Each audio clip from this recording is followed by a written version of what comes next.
अल्लाह ताला जे नाले सां जे असांजे दिल के रोशनी सां मुनवर कयो। बिस्मिल्लाहिर्रहमानिर्रहीम। अस्सलाम वालेकुम। मां आहियां शाहिद मुस्तफ़ा।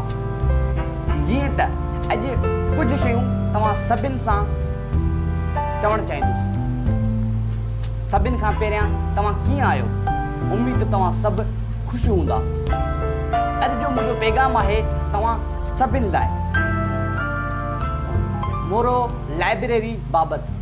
हिन बाबति कुझु चवण खां अॻु मां शुक्रगुज़ार थियण थो चाहियां उन माण्हुनि लाइ जंहिं न सिर्फ़ु मुंहिंजे लाइ बल्कि पूरे मोरे जे लाइ हिकु आवाज़ खे बुलंद कयो ऐं मोरे लाइब्रेरी बाबति ॻाल्हायो त हिन खे जल्द सां जल्द क़ाइमु कयो वञे, जंहिंमें उवैस रब्बानी सर ऐं शहबाज इब्राहिम ऐं मुश्ताक अहमद ऐं शिराज भट्टी उन सां गॾोगॾु ॿियनि उस्तादनि बि पंहिंजे तरफ़ां हिन ते रहनुमाई कई।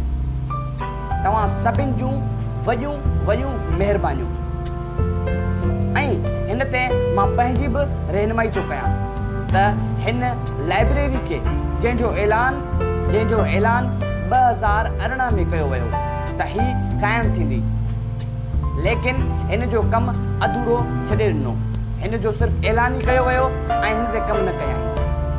त मां हिन मोरे जा जेके हिन मोरे तालुके जे मथां जेके बि पॉलिटिशियन आहिनि, जेके हिन जे मथां आहिनि, मां हुन सभिनि खे अपील थो कयां त हिन मौज़ू ते असांजी महिनत जेका असां हिन ते चऊं था उनखे राय न वञणु ॾियनि। ऐं हिन लाइब्रेरी सिर्फ़ु मोरे जो फ़ाइदो न आहे बल्कि पूरी सिंध जो फ़ाइदो आहे। जेकॾहिं हीअ लाइब्रेरी ठही वई ऐं असांजा नौजवान हिन लाइब्रेरी मां बुक्स वठी पढ़ंदा त असांजी यूथ में शऊर ईंदो, असांजी यूथ ताक़तवर थींदी जेका हाणे मिडिल क्लास ते थी पई हले। ऐं असांखे पंहिंजी यूथ खे मज़बूत करण लाइ हिन ते भरपूर रहनुमाई करणी पवंदी। ऐं मां ॿियनि उस्तादनि खे बि गुज़ारिश थो कयां त हिन ते रहनुमाई कनि ऐं पंहिंजी भरपूर कोशिशि कनि। इंशाअल्लाह अल्लाह जी मदद सां असांजी कोशिश राय न वेंदी, असां हिन कोशिश में कामयाब थींदासीं।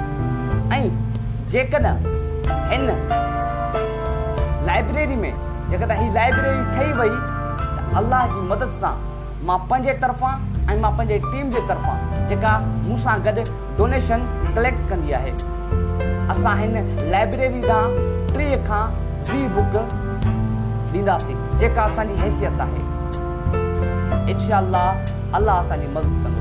अल्लाह तव्हांजो ऐं असां सभिनि जो हामी ऐं नासिर थिए।